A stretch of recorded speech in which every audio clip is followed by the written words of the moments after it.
जो आदमी नाभि के पास जितना जाएगा अपनी चेतना को लेकर, उतना ही वर्तमान के करीब आ जाएगा। जैसे बच्चा नाभि से जुड़ा होता है मां से, ऐसे ही एक अज्ञात नाभि के द्वार से हम अस्तित्व से जुड़े।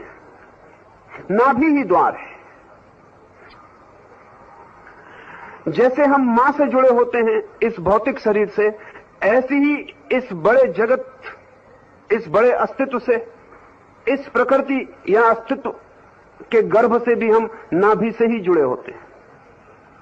तो जैसे ही आप नाभि के निकट अपनी चेतना को लाते हैं, मन निश्चल हो जाता है। जीसस का बहुत अद्भुत वचन है, शायद ही ईसाई उसका अर्थ समझ पाए। जीसस ने कहा है कि तुम तभी मेरे प्रभु के राज्य में प्रवेश कर सकोगे जब तुम छोटे बच्चों की भांति हो जाओ। लेकिन मोटे अर्थ में इसका यही अर्थ हुआ कि हम बच्चों की तरह सरल हो जाएं। लेकिन गहरे वैज्ञानिक अर्थ में इसका अर्थ होता है कि हम बच्चे की उस आत्यंतिक अवस्था में पहुंच जाएं जब बच्चा होता ही नहीं, मां ही होती है, और बच्चा मां के सहारे ही जी रहा होता है। ना अपनी कोई हृदय की धड़कन होती, ना अपना कोई मस्तिष्क होता। बच्चा पूरा समर्पित मां के अस्तित्व का अंग होता है। ठीक ऐसी ही घटना निश्चल ध्यान योग में घटती है। आप समाप्त हो जाते हैं और परमात्मा के साथ एक ही भाव हो जाता है।